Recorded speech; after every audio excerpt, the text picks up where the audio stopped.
78 Sports TV here. Salute to the mighty ldbc Lions Den boxing community. For those who don't know, now you know. Smash the like button, hit the subscribe, also hit the notification bell to be notified when I drop a new video.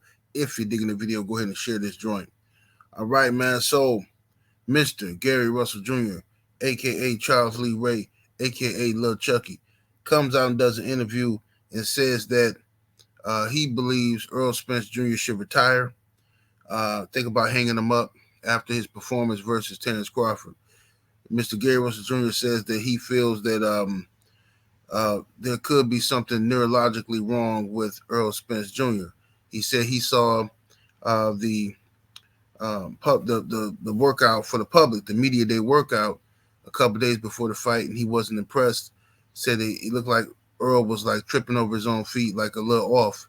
His timing and stuff was off, even with the mitts. Okay, now I believe all of this stuff really, not all of it, but I believe most of this comes from the alleged doctor that came on that show that we all talked about that went viral. The alleged doctor that never gave you any credentials, never told you where he worked, so people can find out if this really was a doctor. But this guy broke down some things that he saw from Spence and said that Spence had some neurological damage. He said all of this without ever sitting down in front of Errol Spence and treating him and diagnosing him the proper way. He did all this by video, and that went viral. Everybody shared it. You know what I'm saying? I brought on an actual doctor that can be proven factually as a doctor, and he said you can't do it that way. You know what I'm saying? And that video didn't go viral, but the truth seldom does. I mean, the lie feels better to people. So now that's in everybody's mind that something's wrong with Errol Spence. Now, mind you, this has been something that's been plaguing Errol Spence for a long time, most of it from Errol Spence's own doing. Years ago, when Errol Spence used to like to have a drink, and he would be on video slurring and stuff like that, and his speech, and it was obvious that he was drunk and he getting dates and stuff wrong. I remember back then people saying, "Oh, he gonna lose, man. He gonna lose to such and such. He gonna lose to this person, that person." I remember trainers even telling me that their fighter was gonna beat Errol Spence because he didn't live the fighter lifestyle. So a lot of people were betting on Errol Spence losing because he did not live the fighter lifestyle at that particular time. Now we're in a situation where Errol Spence has lost to Terrence Crawford, one of the best pound-for-pound fighters the world has ever seen. Earl lost to him. Okay, now it took 5 years for this fight to take place. Errol Spence is on the PBC. At that time, Terrence Crawford was with Top Rank. Errol Spence and the PBC wanted Errol Spence to clean up the PBC side. You know what I mean? The PBC had pretty much all of the belts.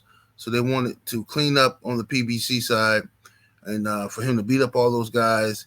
And when it's one belt left, then fight the other guy from Top Rank for that belt. It's a good strategy. It's a way to build up the fight and build interest in the fight for fans. I get it. It didn't make no sense for them to fight immediately before Spence cleaned up the other guys on the PBC side. It made no sense to fight Terrence Crawford right then and there, because had they done that then, regardless of what these fans say, had they fought when they first had that little meeting in the locker room, or when Terrence Crawford first came up to 147, if they had fought back then, the fight wouldn't be nowhere near as big as it ended up being. Okay, people are upset that the fight only sold 700,000. I'm gonna tell you something right now. If they fought back then, that joint might have did 100,000, 150,000, maybe that. You know what I'm saying? But it definitely wasn't gonna do nowhere near over 3. It wasn't gonna do it. I mean, these boxing fans show you what they're about right now.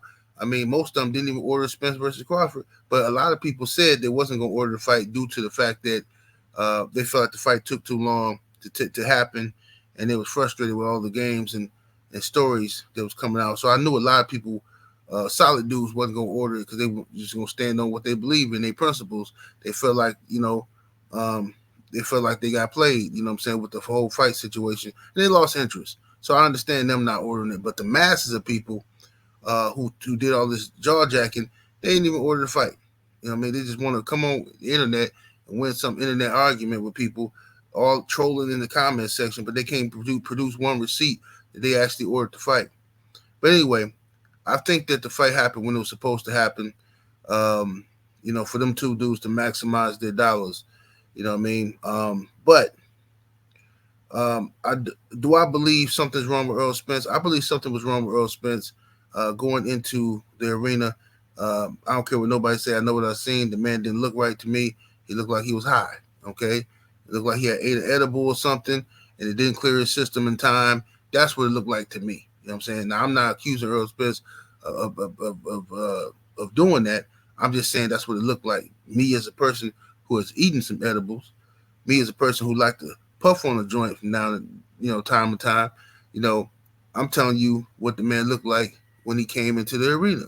He looked like he was high or he just woke up when he came walking into the arena for the Crawford fight. Now, when he got in the ring, he looked fine to me. I thought he looked normal when he got into the ring. And I think people have to be open. Okay, I think people have to be open to the idea that Crawford just may be a better fighter than Errol Spence, right? Stylistically, he Crawford might just be all wrong for Errol Spence. That's a possibility, and then people have to be open to that possibility. You can't shut your brain down and become ignorant of the possibility, right? So if they have the rematch at 154, where Earl Spence shouldn't be dehydrated, he should be fuller and stuff like that. He's had the benefit of being in the ring with Crawford already, so now he knows what Crawford's bringing. I think Earl Spence has time. Him and Derrick James have time to study Terrence Crawford and take this seriously. You know what I mean? Not to say he didn't take it seriously before, but I don't think he took it serious to the as Crawford did. Crawford and them studied tape on Earl Spence and knew what they wanted to take away from him. Earl Spence didn't. He never talked about watching footage from Terrence Crawford and studying Terrence Crawford and seeing what his habits are, what he likes to do, and how he likes to counter certain. I saw YouTubers. In the build up to the fight breaking down Terrence Crawford's style and habits better than I seen Derrick. I never heard Derrick James talk about Crawford's habits and what he likes to do and this and that. These YouTubers was breaking this stuff down scientifically. So I think Earl and Derrick James have to go to the drawing board and dissect Terrence Crawford the way Terrence Crawford and Bomac dissected them, right? But I don't believe Earl Spence needs to retire. You know what I'm saying? I think that's overkill. I think that the man lost one fight, and people tend to panic when somebody loses a fight. That's what they do. They panic. You know what I'm saying? Oh, he needs to hang him up. He needs to hang him up. Oh, man, he done. He done. Now, this only happens to black fighters, of course. You know what I'm saying? Only with black fighters do somebody need to hang them up and they done and blah, blah, blah, blah, blah. You know, after one fight. You know what I'm saying? It's ridiculous. So, Earl is still that dude. Earl Spence is still the big fish, okay? But every once in a while you run into somebody that's bigger and badder than you. That's all it is to it, bro. It's not that, it ain't that deep, homie. It ain't that deep. Everybody trying to figure out something. Earl will be fine. He on vacation with his woman right now, chilling, enjoying life. Earl Spence will be fine. You know what I'm saying? Now, when Earl Spence started doing interviews, and we can tell something off in the interviews where he getting facts wrong and all that kind of stuff, then I'll be worried. But until then, bro, Earl Spence and Terrence Crawford should be the next fight. They put in a contract for a rematch. I don't care if Crawford easily won.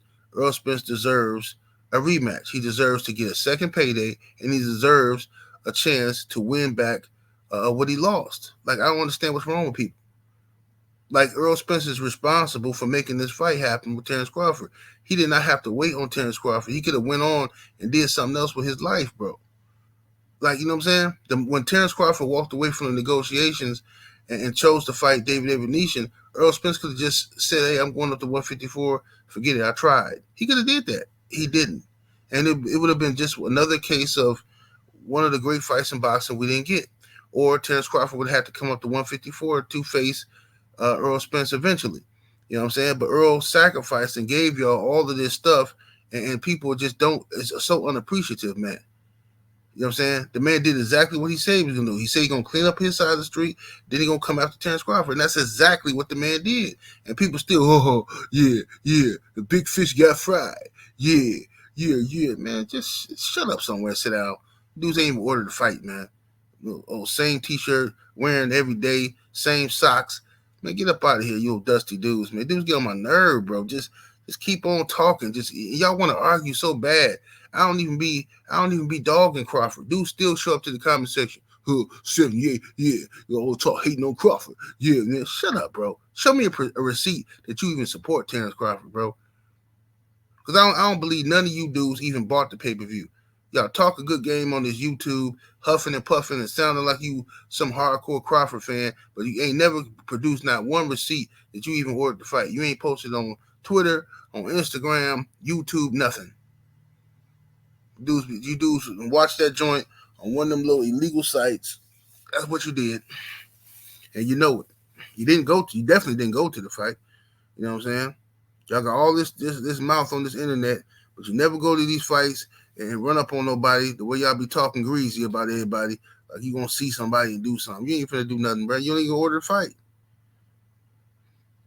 You know what I'm saying? Once a month haircut getting dudes, man. Get up out of here, man. Those dusties. So anyway, Errol Spence deserves his rematch. Whether he win or lose, I'm proud of the man for what he's done for boxing, for being a man of his word. That gotta mean something, bro. Somebody who keep their word and do what they say they're gonna do, that has to mean something. They gotta have some type of appreciation from people. Otherwise, what's the point of doing it, bro? What's the point? What's the point of going through all this trying to please the fans, bro? I noticed that the fighters like Deontay Wilder, the fighters like Errol Spence, the fighters like Devin Haney, these guys get the most hate, and these are the guys who trying to help and please the fans. The ones who listen to the fans. They want me to fight this person. Oh, they saying they ain't fought that person. The people who got the ear to the street the most is the most hated by the people they're trying to please. And it's disgusting to me. It really is. It's just ungrateful. A lot of these boxing fans act like ungrateful chicks. They really do. Ain't never happy no matter what. They want the man to make more money, so he work longer hours, make more money. Then she complaining that she don't spend no time. He don't spend no time with her. You know what I'm saying? You know, it's just a never-ending cycle of complaining and whining, and that's the nature of these so-called men nowadays. You know what I mean? It's too much estrogen built up. Stop drinking soy milk and whatnot. You know what I mean? There's something wrong with y'all. Y'all need to go back to drinking cow's milk or something. There's something wrong with you cats running around this YouTube. Seriously.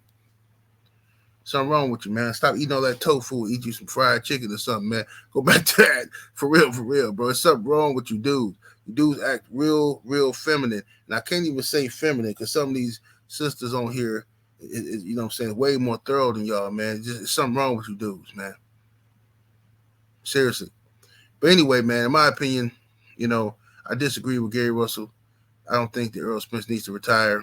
I don't think there's something neurologically wrong. I think that's all cap. I think it came from that one video and it spread like wildfire. Not everybody is regurgitating the video, acting like they doctors and stuff.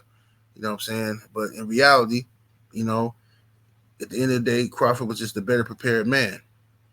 That's how I see it. I mean, because if you're talking about neurologically wrong, bro, I'm telling you, I can go back 5-6 years where people was making these videos talking about Errol Spence is an alcoholic. Look at how he talks. Oh, he got brain damage. Oh, he's suffering from alcoholism. Look at how he slurs. Look at this and that. But 6 years ago they were saying this stuff. So I ain't trying to hear that, man. 7 Sports TV. Salute to the mighty ldbc. Y'all smash the like button, hit the subscribe, turn on your notification bell, share this video. We up out of here. Deuces.